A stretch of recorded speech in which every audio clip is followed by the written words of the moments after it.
Bonjour à tous. On va vous faire une petite vidéo de présentation du nouvel audit à évaluation des locaux qui a été réalisé par le CEPIAS Bretagne et le groupe de travail Pripsy Braze.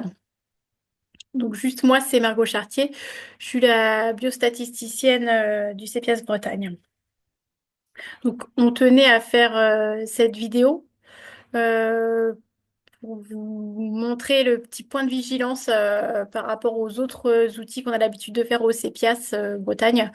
Donc là, il faudra cliquer sur deux boutons pour éditer les rapports au lieu de un habituellement. Donc voilà.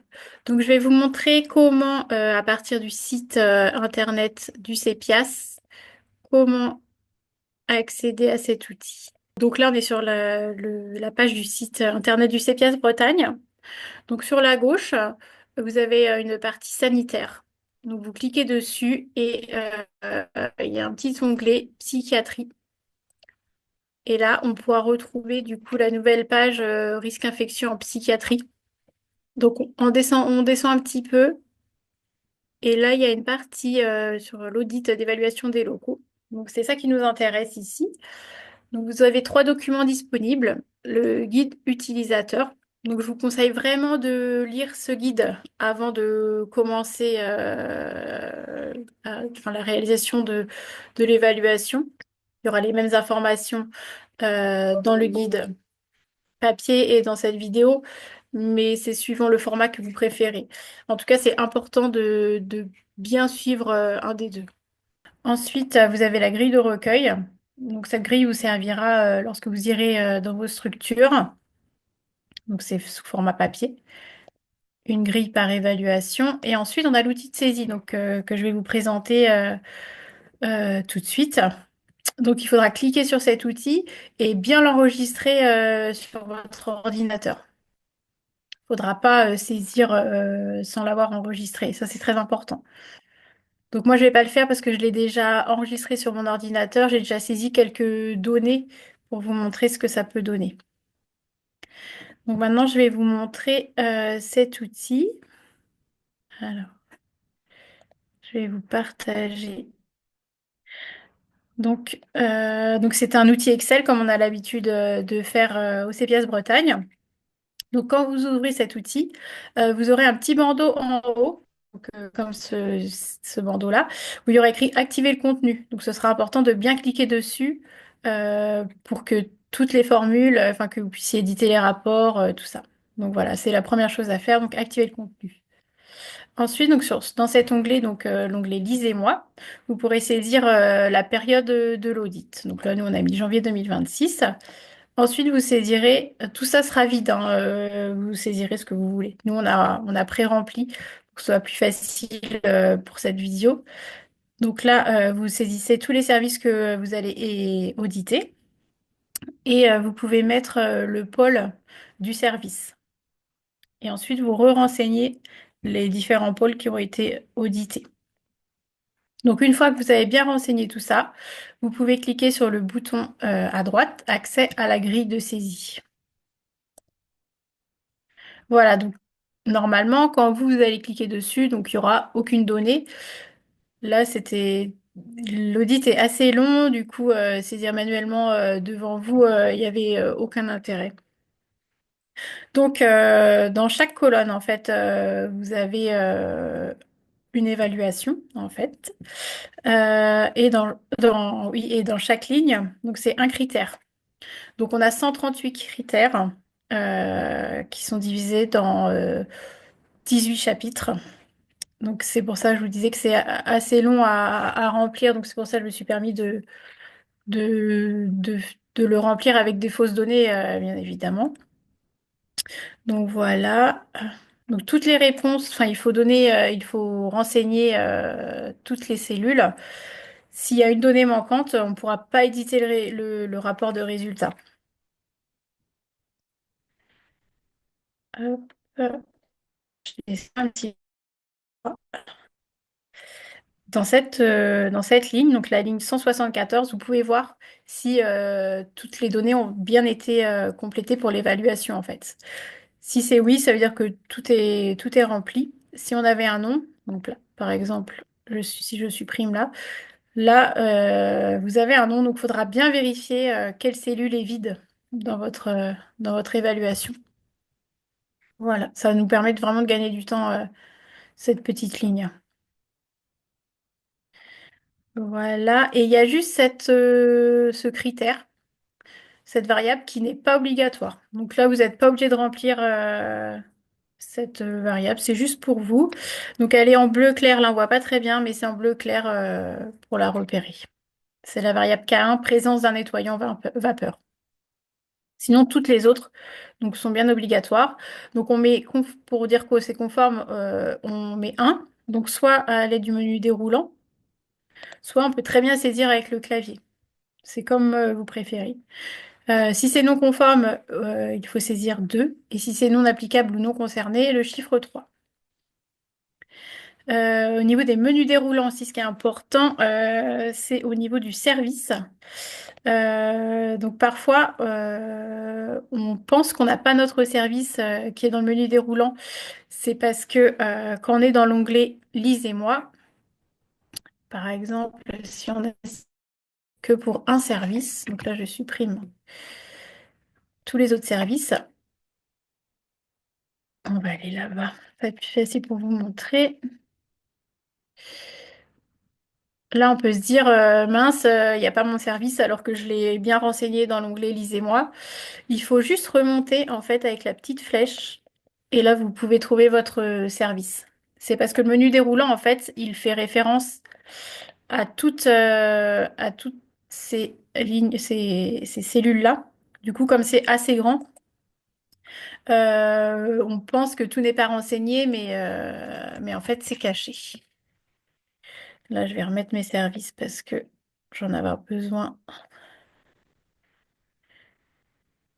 pour éditer les rapports tout à l'heure. Voilà. Donc, on était dans notre grille d'observation. C'est exactement la même chose pour l'épaule. Bien remonté. Et on retrouve tous les pôles qu'on a saisis du coup dans l'onglet Lisez-moi. Donc voilà ce que je voulais vous dire pour cette grille. Ce qui est important aussi, c'est la ligne numéro 5 avec le numéro de fiche.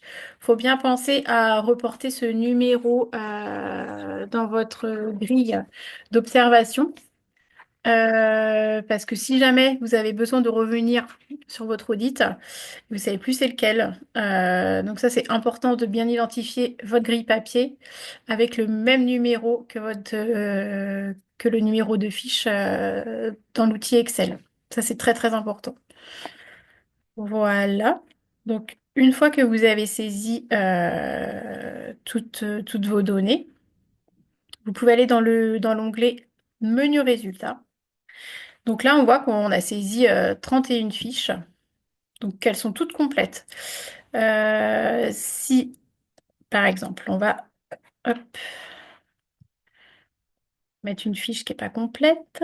Donc là, vous voyez, ça a changé. Donc là, vous voyez qu'il y a une fiche qui n'est pas complète. On n'en a que 30 sur 31 qui sont complètes. Je vais remettre la conformité.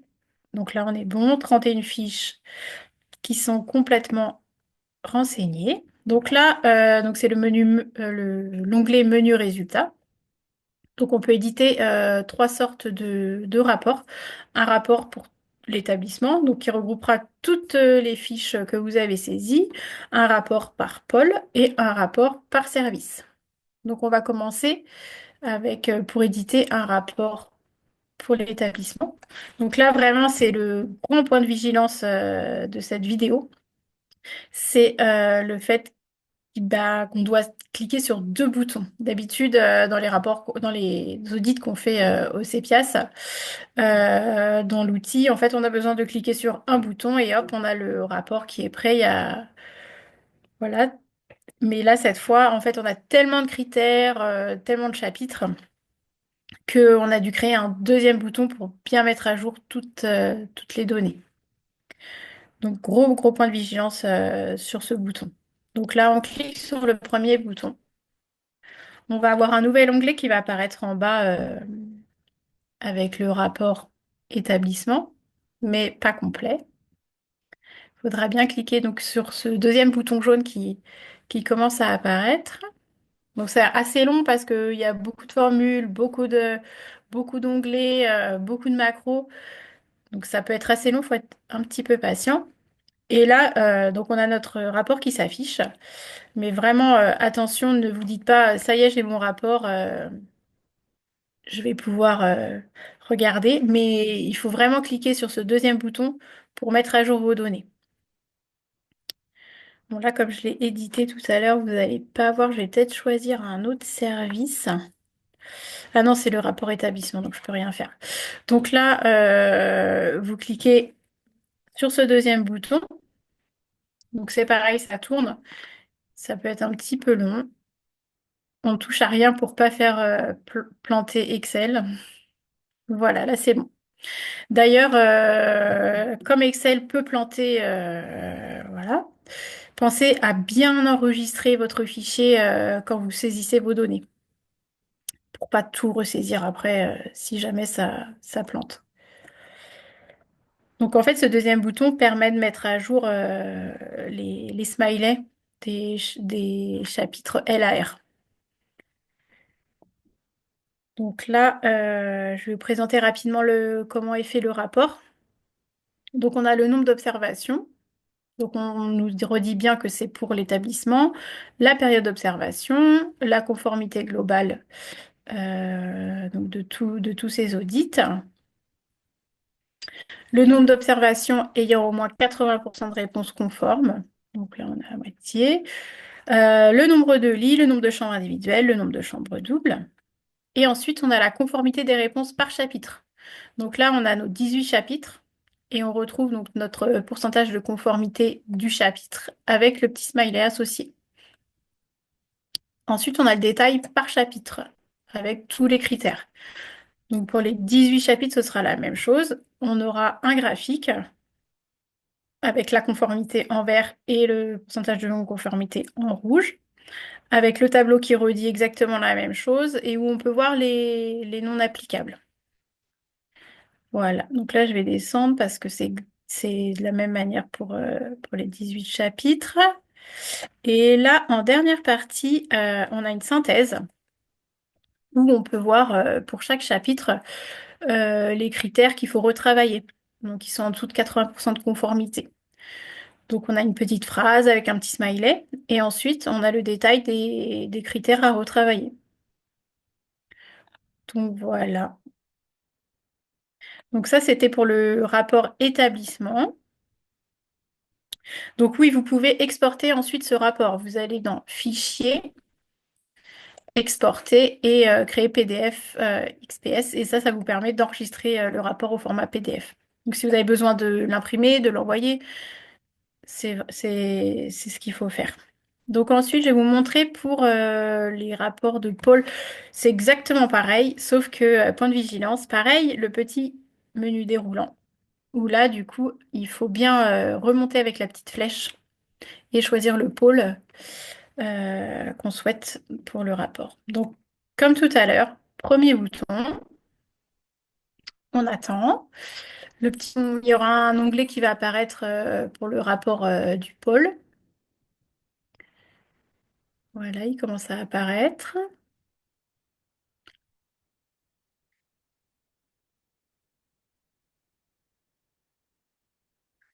Et lorsque vous exportez votre rapport, il n'y aura pas le gros bouton jaune là, le deuxième bouton, il ne va pas apparaître dans votre rapport, évidemment. Donc là, on a le rapport pour le pôle, exactement de la même manière que tout à l'heure. Par contre, là, on peut voir, du coup, ce que je voulais vous montrer, c'est que là, les smileys sont pas du tout à jour. Donc là, on n'a pas cliqué sur le deuxième bouton encore. Donc si vous laissez comme ça, ce sera faux. Le smiley, il est noir, il fait la tête. Non, c'est pas, il devrait être rouge. Donc pour vraiment mettre à jour, je vais vous montrer un petit clic sur le bouton jaune à droite. Et voilà, on voit bien, c'est en train de se mettre à jour. Donc voilà le gros point de vigilance, la particularité de cet audit qui est assez conséquent avec les 138 critères, on n'avait vraiment pas le choix. Donc voilà, et ensuite c'est de la même manière. Bon là tout est à zéro parce que j'ai saisi vite, hein, donc j'ai mis beaucoup de deux. Voilà, ce sera pas comme ça en vrai. Donc voilà, de la même manière, on retrouve, c'est exactement pareil que pour l'établissement. Petite différence par contre pour le rapport service. Par contre, ce qui change pas, le menu déroulant avec la petite flèche, donc il faut monter si vous voulez aller chercher le service qui est tout en haut. Hop. Ensuite, on clique sur le premier bouton, on attend, on va voir le rapport du service. Donc là, on a une observation par service. Et ça nous montre bien le pôle du service. Donc là, en fait, ça va chercher dans l'onglet Lisez-moi. C'est là, en fait, ça va chercher cette donnée-là. Donc c'est pour ça, c'est important de remplir le nom du pôle ici pour chaque service. Comme ça permet qu'il soit du coup dans le rapport. Donc exactement de la même manière au début. Et là, on a failli oublier d'appuyer sur le deuxième bouton. Donc vraiment, faut pas oublier. Ça va mettre à jour nos petits smileys des chapitres LAR. Et voilà, c'est magique. Ils sont rouges alors qu'ils étaient verts avant. Donc on a, comme tout à l'heure, donc les pourcentages de conformité par chapitre. Et ensuite, on a le détail. Par contre, pour les rapports services, on n'a pas de graphique. On a juste le pourcentage de conformité du critère et le smiley associé. Donc voilà, donc, avec tous nos critères. Et de la même manière, il faudra penser du coup à bien exporter, bien enregistrer pour chaque service, pour chaque pôle, vos rapports.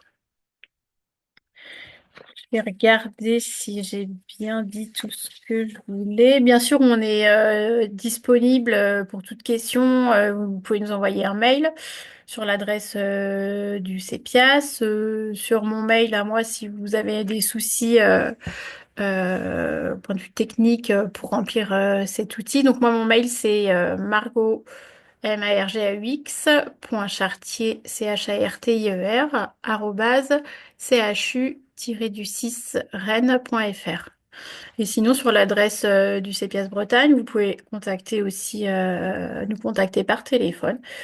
Il n'y a aucun souci, on est disponible. Alors, je regarde rapidement. Eh bien, non, on a tout dit. Voilà. Non, eh bien, voilà. Bah, je vous dis au revoir et merci beaucoup.